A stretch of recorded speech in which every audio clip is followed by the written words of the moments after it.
மாதேஸ்வரன் கோவில் ரொம்பவே ஒரு அழகான இயற்கை சூழல்ல மாதேஸ்வரன் மலை பகுதியில் அமைஞ்சிருக்கிற ஒரு புனித சிவ திருத்தலம்.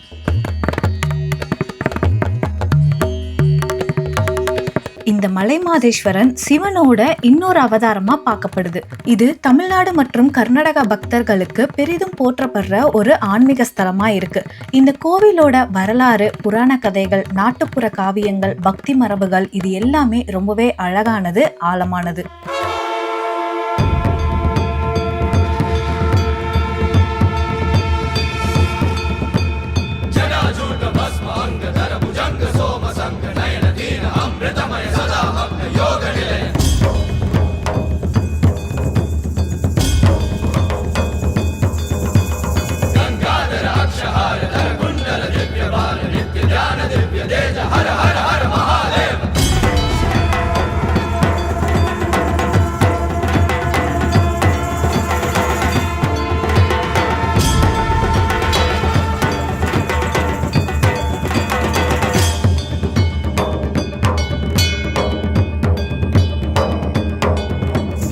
இப்படி ஒரு வரலாற்று சிறப்பு மிக்க கோவிலை பற்றி தான் இந்த வீடியோவில் முழுசாக நம்ம பார்க்க போகிறோம்.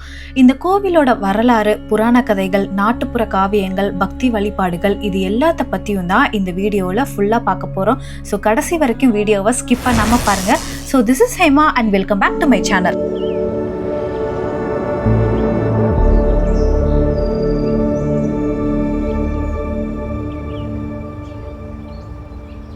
இந்த புனிதம் வாய்ந்த கோவில் எங்க இருக்குன்னு நான் ஃபர்ஸ்ட் சொல்லிடுறேன். கர்நாடகா மாநிலம் சாமராஜநகர் மாவட்டத்துல கொல்லேகல் தாலுக்ல 3000 அடி உயரம் உள்ள மாதேஸ்வரன் மலை பகுதியில தான் இந்த திருத்தலம் இருக்கு. ரொம்பவே அழகான காடுகளால சூழப்பட்டதுதான் இந்த இடம். இந்த இடத்த சுருக்கமா MM ஹில்ஸ் அப்படின்னு சொல்லுவாங்க. இந்த மாதேஸ்வரன் மலை கிழக்கு மலை தொடர சேர்ந்தது. சத்தியமங்கலம் காட்டோட தொடர் மலை பகுதி தான் இந்த மாதேஸ்வரன் மலை. மைசூர்ல இருந்து 150 கிலோமீட்டர் டிஸ்டன்ஸ்லயும், பெங்களூர்ல இருந்து 210 கிலோமீட்டர் டிஸ்டன்ஸ்லயும் இருக்கு. தமிழ்நாட்டுல இருந்து வரவங்க மேட்டூர் கொளத்தூர் தாண்டி தந்தை பெரியார் காட்டு பகுதியை கடந்து தமிழ்நாடு எல்லையை கிராஸ் பண்ணி கர்நாடகா எல்லைக்குள்ள நுழைஞ்சிங்கன்னா அந்த எல்லை பகுதியில இருந்துதான் இந்த மாதேஸ்வரன் மலை தொடரோட பாதை ஆரம்பிக்குது. இங்க வரக்கூடிய வழிகள் அவ்வளவு அழகானது. அடர்ந்த காட்டு பகுதியில பயணம் பண்ணி வர மாதிரி இருக்கும். அந்த வர வழிகள்லாம் எப்படி இருந்ததுன்னு என்னோட ப்ரீவியஸ் வீடியோல போட்டிருக்கேன். ஸோ கண்டிப்பா போய் பாருங்க.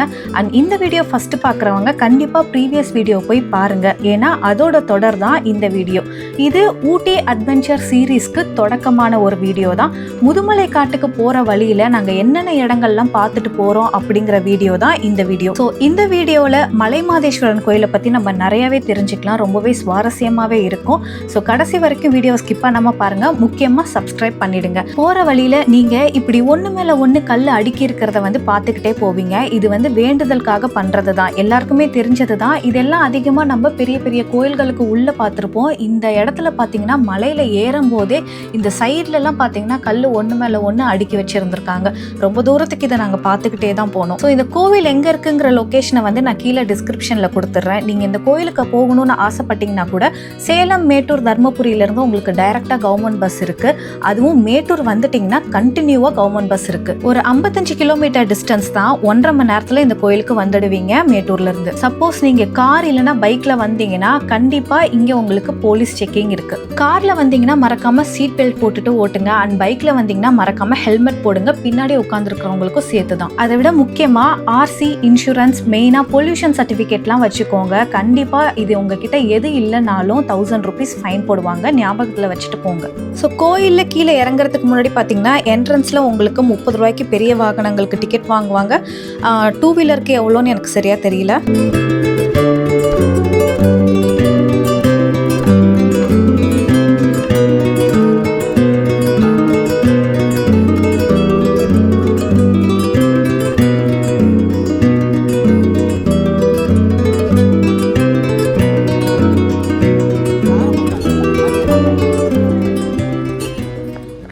ஓரளவுக்கு கார் பார்க்கிங் பார்த்தீங்கன்னா நல்லா பெருசாகவே இருக்கு.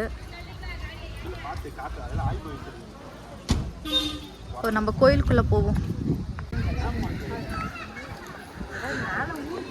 அங்கே கார் பார்க்கிங் நிறுத்தினதுக்கப்புறம் பார்த்தீங்கன்னா நேராக நம்ம இந்த மண்டபத்துக்குள்ளே தான் போகிறோம். வெளியூர்லேருந்து வந்தாங்கன்னா இந்த மண்டபத்தில் தங்குற அளவுக்கு நல்லா பெருசாக கட்டி வச்சுருக்காங்க இந்த மண்டபம்.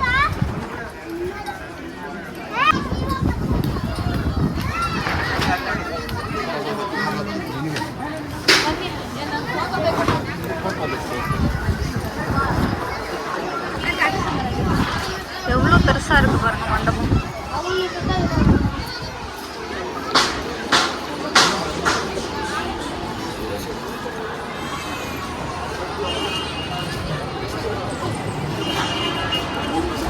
நல்லா பெரிய மண்டபமா கட்டியிருக்காங்க. எல்லாரும் படுத்து ரெஸ்ட் எடுக்கிற அளவுக்கு.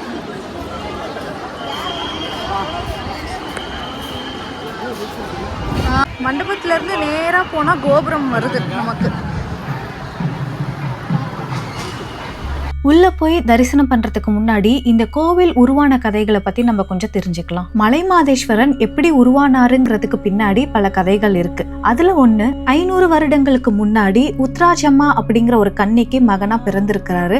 சிறு வயதுல இருந்தே ஆன்மீகத்துல அதிக ஈடுபாட்டோட இருந்திருக்காரு. பல அற்புதங்கள் நிகழ்த்தக்கூடிய வல்லமை கொண்டவராகவும் இருந்திருக்காரு. வளர்ந்து வாலிபனானதுக்கு அப்புறம் மாதேஸ்வரன் மலைக்கு வந்து இங்க சிவனை நோக்கி தவம் புரியிற சிவனடியார்களுக்கும் இங்க வாழ்ந்து வர மலைவாழ் மக்களுக்கும் தீய சக்தி கிட்ட இருந்து பாதுகாத்து வரதா நம்பப்படுது. இன்னொரு புராண கதை, அதிகமா மக்களால நம்பப்படுற ஒரு கதை. 14ஆம் நூற்றாண்டோட கல்வெட்டுப்படி கலியுகத்துல தோன்றிய சிவனோட அவதாரமா பார்க்கப்படுது. அந்த சிவபெருமானுக்கு பணிவிடை செய்யறதுக்காக வானத்துல இருந்து பூமிக்கு அனுப்பி வைக்கப்பட்டதா நம்பப்படுது. வானத்துல இருந்து தோன்றிய இந்த சிறுவனுக்கு சித்தனஞ்ச தேசிகருங்கிற ஒரு சித்த புருஷர் அவரோட மடத்துல பணியாற்றுறதுக்காக இந்த சிறுவனை சீடனா ஏத்துக்கிறாரு. பல விஷயங்களை கத்துக்கிட்ட அந்த சிறுவன் பெரிய சிவபக்தரா வளர்ந்து வராரு. சில ஆச்சரியமிக்க சித்த வேலைகள்லாம் அப்பப்போ அந்த மடத்துல பண்ணி காட்டுவாரு. அப்படி ஒரு சமயம் சிவனுக்கு பூஜை பண்றதுக்காக பூஜை மலர்கள்லாம் பறிச்சு வர சொல்லி அந்த சிறுவனையும் ஒரு சில சீடர்களையும் வனப்பகுதிக்கு அனுப்பி வைக்கிறாரு.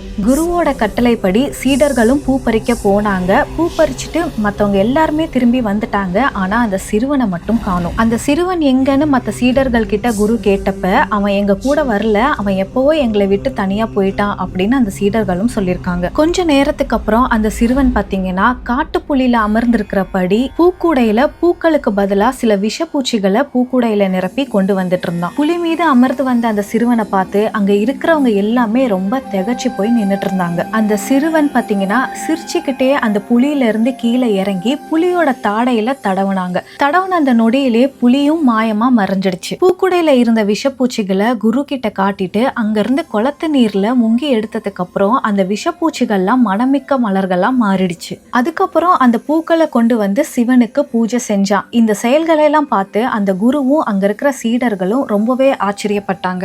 இவன் கண்டிப்பா சிவபெருமானோட அவதாரமா தான் இருக்கணும் அப்படிங்கறத எண்ணி அவனை உயர்ந்த இடத்துல வைக்கணும்னு ஆசைப்பட்டாங்க. அவனுக்கு குருநாதர் பாத்தீங்கன்னா மாதன்ற பெயரோட ஈஸ்வரன் என்ற திருப்பெயரையும் சேர்த்து மாதேஸ்வரர்னு பேர் வச்சாரு. அதுக்கப்புறம் அந்த சிறுவனை குடகுமலையில இருக்கக்கூடிய ஆதி கணேஸ்வரருங்கிற அவரோட குரு கிட்ட அனுப்புறாரு. அந்த சிறுவனும் வேதம், யாகம், யோகம், தவம் இது எல்லாத்தையுமே தேர்ச்சி பெற்றதா உருவாகி வராரு. அங்க போயும் இந்த சிறுவன் பாத்தீங்கன்னா சித்து வேலைகள்லாம் காட்டிட்டு தான் இருந்தான். பள்ளிய பாம்பாக்குறது, பாம்பை பூரானாக்குறதுன்னு இப்படி பல லீலைகள்லாம் செஞ்சுக்கிட்டு தான் இருந்தான். அதுக்கப்புறம் மக்கள்லாம் சில சமயம் பாத்தீங்கன்னா இந்த சிறுவனிடம் வந்து அருள்வாக்கு கேட்கறதெல்லாம் வழக்கமா வச்சிருந்தாங்க. ஒரு தடவை இந்த மாதேஸ்வரன் கிட்ட வந்து ஒருவர் பசுமாட்டை கொண்டு வந்து காட்டி, இது மலட்டு பசுவா இருக்கு, இது பாலே சுரக்கல அப்படின்னு கேக்குறாரு. உடனே அந்த சிறுவனும் பாத்தீங்கன்னா அந்த பசுவை தொடுறாப்ல.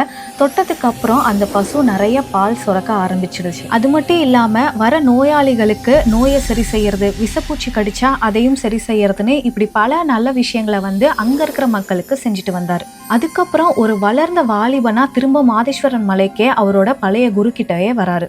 அவரோட பாதம் பட்டதும் அங்க இருந்த சிறு சிறு குன்றுகள் எல்லாமே பாத்தீங்கன்னா சமநிலமா மாறிடுது. காஞ்சி போயிருந்த பூச்செடிகள், மரங்கள் எல்லாமே துளிர் விட்டு பசுமையா மாறிடுது. அந்த இடமே தெய்வீக மனம் சூழ்ந்ததா மாறிடுது. அங்க வந்தவரு காலப்போக்குல தவம் புரிய ஆரம்பிக்கிறாரு. பல ஆண்டுகளுக்கு அப்புறம் அங்க ஒரு லிங்கமாவே வடிவெடுத்து உருமாறிடுறாரு. மனிதனா உருவெடுத்த மாதேஸ்வரன் மறைந்து போய் மாதேஸ்வர லிங்கமா ஆயிட்டாரு. இது கலியுகத்துல நடந்த ஒரு பேர் அற்புதமா மக்களால நம்பப்படுது. இன்னமும் புலி மேல அமர்ந்தபடி அவர் இங்க உலா வரதா மக்களால நம்பப்படுது. வரது மட்டும் இல்லாம இங்க வாழ்ற மக்கள்களையும் வன விலங்குகளையும் அவர் பாதுகாத்து வரதாவும் நம்பப்படுது. 14ஆம் நூற்றாண்டுக்கு அப்புறம் மாதேஸ்வரனுடைய பக்தர்கள் எல்லாம் ஒண்ணு சேர்ந்து இங்க இந்த கோவிலை உருவாக்குறாங்க. மைசூர் மன்னர்ல இருந்து பல செல்வந்தர்கள் பல ஏக்கர் கணக்குல நிலங்களை இந்த கோயிலுக்கு எழுதி வைக்கிறாங்க. அது மட்டும் இல்லாம விலைமதிப்பில்லாத அளவுக்கு தங்கம், வெள்ளி, வைரம் நகைகளையும் நிபந்தனமா இங்க கொடுத்துட்டு வராங்க. வர மக்கள் தங்குற மாதிரி இங்க பெரிய பெரிய மண்டபமும் கட்டி கொடுத்திருக்காங்க. அதுதான் நீங்க முன்னாடி பார்த்திருப்பீங்க. அது மட்டும் இல்லாம ஜீஞ்சே கவுடா, குருபர் கவுடாங்கிற மலைவாழ் பக்தர்கள்லாம் இந்த கோயிலை மேலும் சீரமைச்சு கொடுத்துட்டு இருக்காங்க. இங்க வாழ்ற மலைவாழ் மக்களுக்கு மாதேஸ்வரன் தான் குலதெய்வமா இருந்து பாதுகாத்து வராரு. சரி வாங்க இப்ப நம்ம கோயிலுக்குள்ள போலாம். அவங்க வேண்டியவங்க இந்த மாதிரி பசுவாகனம் பண்றோம், புலிவாகனம் பண்றோம், இந்த மாதிரி வேண்டி இது டிக்கெட் வாங்கிக்குவாங்க. அவங்களுக்கு தண்டுகோலன்னு கொடுப்பாங்க. அவங்க அதை வச்சுட்டு சாமி வேண்டிக்கிட்டு ஒரு ரவுண்ட் எல்லா நாளுமே இது இருக்கும். எல்லா நாளுமே இருக்கும். நீங்களும் பண்ணலாம், எல்லாருமே பண்ணலாம். வேண்டுதலுக்காக பண்றது.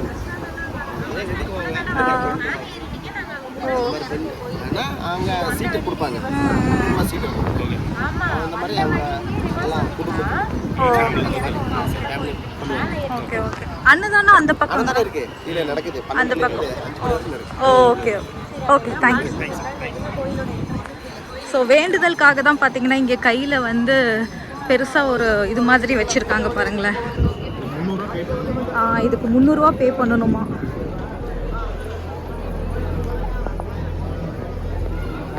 இந்த தண்டம் வச்சுக்கிட்டு வேண்டிக்கிற வேண்டுதல் தான் அதிகப்படியா பின்பற்றக்கூடிய வேண்டுதலா இங்க இருக்கு. இந்த வேண்டுதல்லாம் முக்கியமா எதுக்காக வைக்கிறாங்கன்னு பாத்தீங்கன்னா குடும்ப பிரச்சனை தீர்றதுக்காக, நோய் விஷப்பூச்சி கடியில இருந்து சரியாகிறதுக்காக, முக்கியமா கால்நடைகள்லாம் வந்து நல்லா இருக்கணும், அவங்களாம் நிறைய பால் தரணும் அப்படிங்கிறதுக்காக இங்க வேண்டிக்கிறாங்க. இங்க புலி வாகனம், ரிஷப வாகனம்னு 2 வாகனம் இருக்கு. இந்த 2 வாகனத்திலையும் பாத்தீங்கன்னா மலைமாதேஸ்வரனை வந்து அமர்த்தி இந்த கோயிலுக்கு வந்து ஊர்வலமா எடுத்துட்டு வராங்க.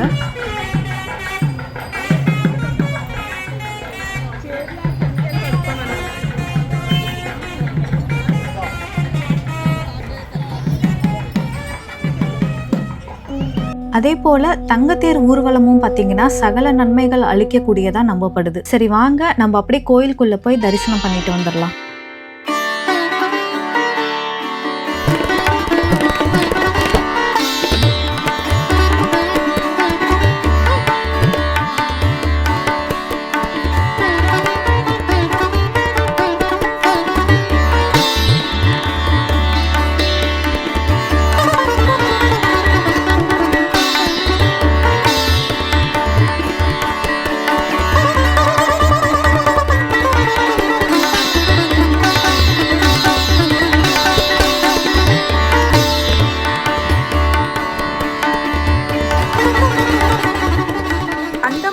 வரவங்களுக்கு பார்த்தீங்கன்னா உள்ளே வந்து இங்கே அலோவ் பண்ணுறாங்க. சாதாரணமாக வரவங்களை வந்து கேட் 3ல அலோவ் பண்ணுறாங்க. இது வந்து கேட் 4. கேட் 3ல தான் பார்த்தீங்கன்னா நமக்கு என்ட்ரன்ஸ், ஃப்ரீ தரிசனம்.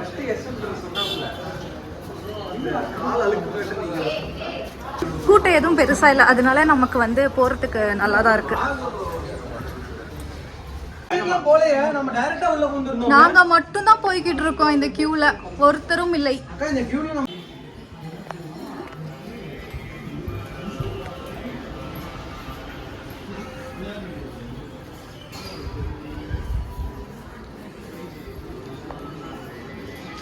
இதுதான் ராஜகோபுரம்.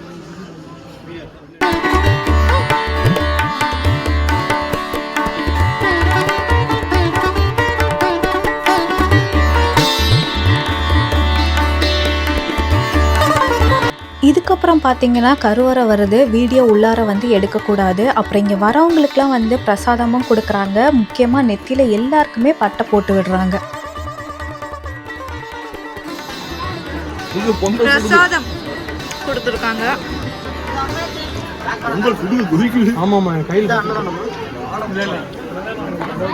இப்போ அடுத்தது வந்து நம்ம அன்னதானம்க்கு தான் போயிட்டு இருக்கோம். பிரசாதம் வாங்கிட்டு உட்காந்து சாப்பிட்டுட்டு இருக்காங்க.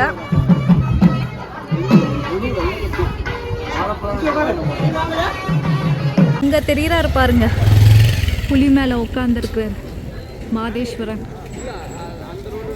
பக்கத்துலேயே நந்தி. அதுக்கு போகணும்னா நம்ம ரோடு மேலே ஏறி தான் போகணும். ஆனால் அலோவ் பண்ணுறாங்களா என்னன்னு தெரியல.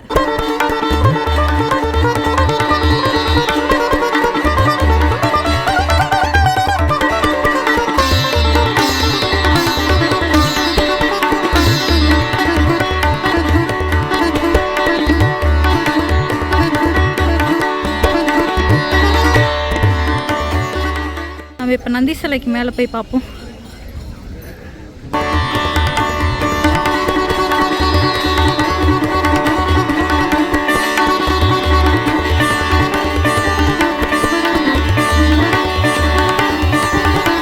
மேலே வந்துட்டோம். கோபுரம் நல்லா கிட்ட தெரியுது. அப்புறம் இங்கே பாருங்க நந்தியோட முகம்.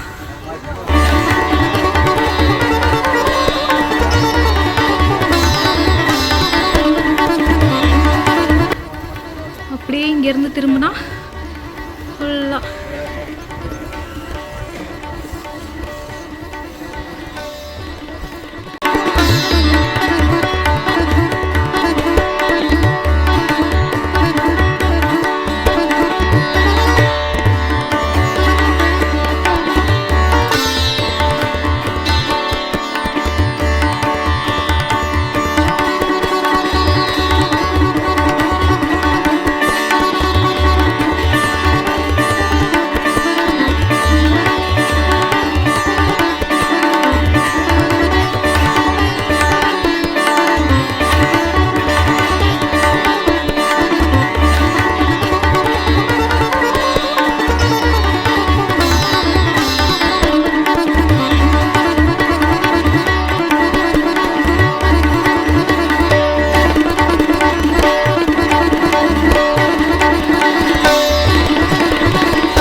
வீடியோ எடுக்கிறியடா பாடி சோடா அப்படின்னு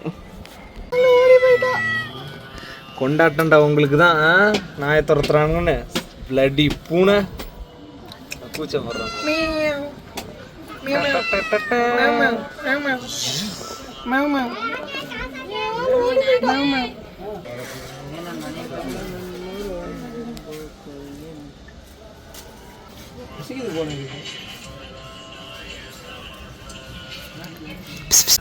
அவ்வளோதான், பையன் சரண் அடைஞ்சிட்டான். நான் சொருவிட்டேன் கண்ணு, அவ்வளோதான்.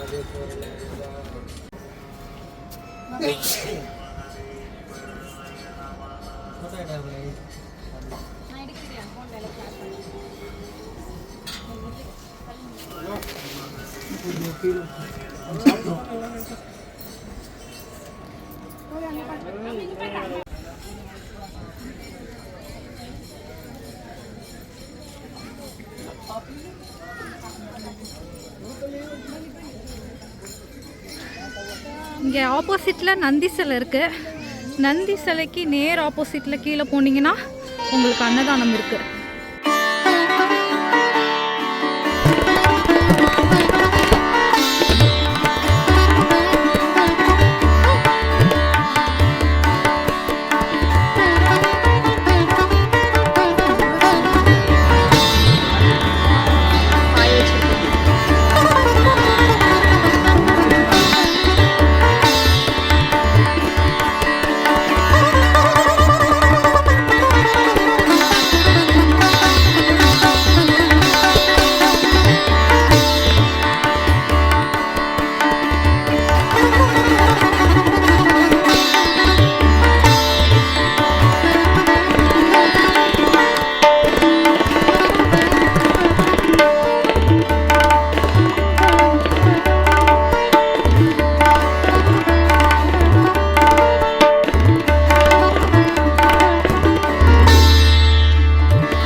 கோயிலை முடிச்சுட்டு நேராக அடுத்தது பார்த்திங்கன்னா நாங்கள் பந்திப்பூருக்கு தான் பயணம் பண்ணி போயிட்டுருக்கோம். இந்த கோயிலுக்கு வரவங்க இந்த கோயில் வரைக்கும் வந்துட்டு அப்படியே கீழே ரிட்டர்ன் போயிடுவாங்க. இதுக்கப்புறம் போகிற வழிகள்லாம் எப்படி இருக்குது அப்படிங்கிறத நீங்கள் இந்த வீடியோவில் பாருங்கள்.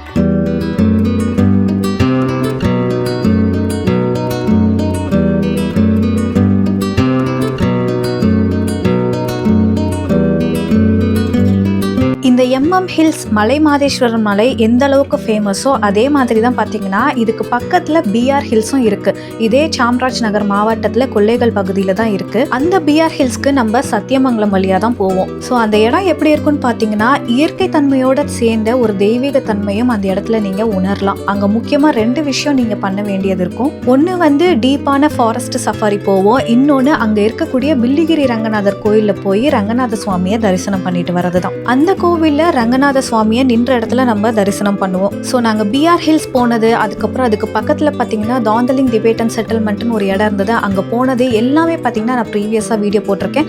அந்த வீடியோவோட லிங்க்கை வந்து கீழே டிஸ்கிரிப்ஷனில் கொடுக்குறேன். கண்டிப்பாக போய் செக் பண்ணி பாருங்கள். ரொம்பவே சுவாரஸ்யமாக இருக்கும். அப்புறம் அப்படியே கொஞ்சம் கொஞ்சமாக பார்த்தீங்கன்னா நாங்கள் வந்து ஒரு கிராமத்துக்கு வந்துட்டோம். ஸோ இந்த கிராமத்தில் கொஞ்ச நேரம் நாங்கள் பார்த்தீங்கன்னா டீ பிரேக் எடுத்துக்கிட்டோம்.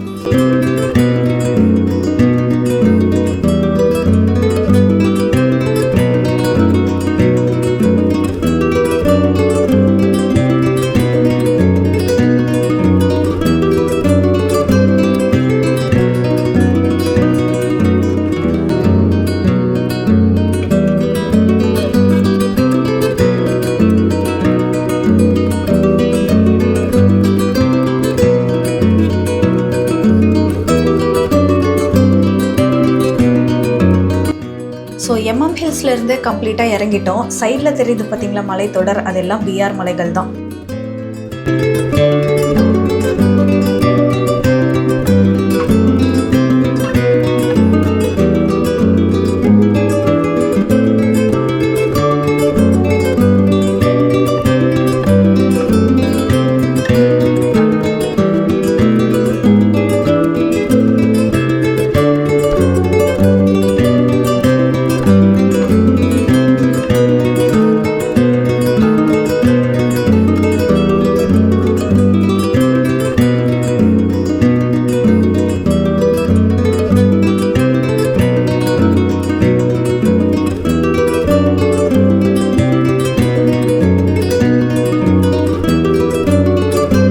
ஸோ இந்த பயணத்தோட இந்த வீடியோவை நான் முடிக்கிறேன். அடுத்த வீடியோவில் நைட்டில் நாங்கள் பந்திப்பூர் காட்டில் பயணம் பண்ணதை தான் பார்க்க போகிறீங்க. ரொம்பவே அட்வென்ச்சராக இருக்கும். ஸோ அது வரைக்கும் காத்துருங்க. ஸோ இந்த வீடியோ உங்களுக்கு பிடிச்சிருந்ததுன்னா மறக்காமல் லைக் பண்ணுங்கள். இந்த வீடியோ எப்படி இருந்ததுங்கிறத மறக்காமல் கமெண்ட் பண்ணுங்கள்.